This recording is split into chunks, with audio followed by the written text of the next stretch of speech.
University में professors बच्चों को नंबर देते हैं कि आप उनके रूम में कितनी बार जाके बैठेंगे, तो उस बेसिस पे आपको नंबर मिलेंगे। और आज भी एचओडी मुझसे कह रहा था कि जिस प्रोफेसर के खिलाफ तुमने वीडियो बनाई उस प्रोफेसर के रूम में जाओ, उस प्रोफेसर के रूम में जाओ और उससे बात करो। मैंने एचओडी से कहा कि मैं उस प्रोफेसर के रूम में नहीं जाऊंगी। मैंने इस यूनिवर्सिटी के अंदर अपने बलबूते पर, अपनी टैलेंट पे, अपनी मेहनत पे एडमिशन लिया है। मैं किसी प्रोफेसर के रूम में नहीं जाऊंगी। मैं प्रोफेसर के रूम में नहीं जाऊंगी। मैंने यहां तक अपनी मेहनत, अपने टैलेंट और अपनी काबिलियत के दम पर एडमिशन लिया है। यह शब्द किसी स्क्रिप्ट के नहीं है, बल्कि यह डर के बीच खड़ी एक छात्रा की आवाज है।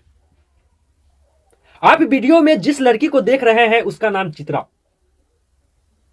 चित्रा दिल्ली यूनिवर्सिटी में पढ़ती है, एक ऐसी यूनिवर्सिटी जिसे देश के सपनों की फैक्ट्री कहा जाता है।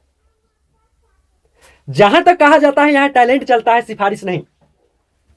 लेकिन आज वही चित्रा कह रही है यहां टैलेंट से रिजल्ट नहीं मिलेगा।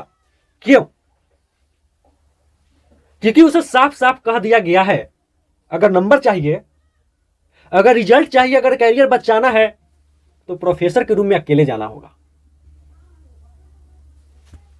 और सवाल यही है कि पढ़ाई अब क्लासरूम में नहीं, प्रोफेसर के बंद कमरों में तय होगी।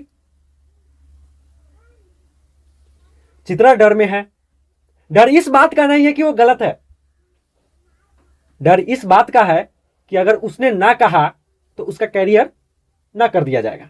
सोचिए, सोचिए एक लड़की जिसने सालों मेहनत की, एग्जाम निकाले, कट ऑफ पार किया, दिल्ली यूनिवर्सिटी तक पहुंची। आज वही लड़की यह सोचने पर मजबूर है कि क्या मुझे अपने आत्मसम्मान की कीमत पर नंबर लेना चाहिए। यह सिर्फ चित्रा की कहानी नहीं है, यह उस हर छात्रा की कहानी है जो क्लास में तो अव्वल है लेकिन सिस्टम के सामने अकेली है। यहां सवाल सिर्फ एक प्रोफेसर का नहीं है, सवाल उस सिस्टम का है जो शिकायत सुनकर भी चुप रहता है, जो वीडियो देखकर भी आंखें फेर लेता है, जो बच्ची की सच्चाई सुनकर भी फाइल बंद कर देता है।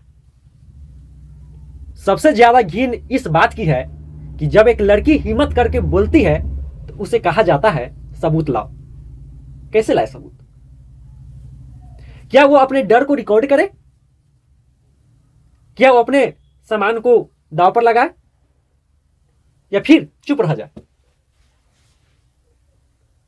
या फिर चुप रह जाए ताकि उसका कैरियर बचा रहे?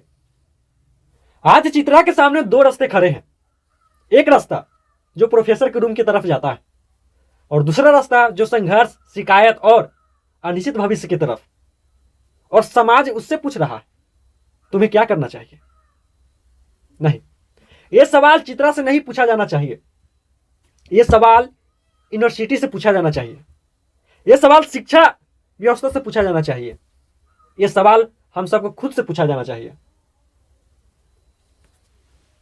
अगर आज चित्रा चुप रही तो कल किसी और की बारी होगी। अगर आज सिस्टम नहीं बदला तो डिग्री तो मिलेगी लेकिन भरोसा मर जाएगा। शिक्षा मंदिर कहलाने वाली जगहों में अगर डर का साया होगा तो देश का भविष्य कैसे सुरक्षित होगा? चित्रा ने कहा है मैं प्रोफेसर के रूम में नहीं जाऊंगी। अब सवाल यह है, क्या देश, समाज और सिस्टम चित्रा के साथ खड़ा होगा या फिर एक और आवाज फाइलों में दबा दी जाएगी? क्या आप सोचते हैं? कमेंट में बताइए और इस वीडियो को जितना से जितना हो सके शेयर कीजिए।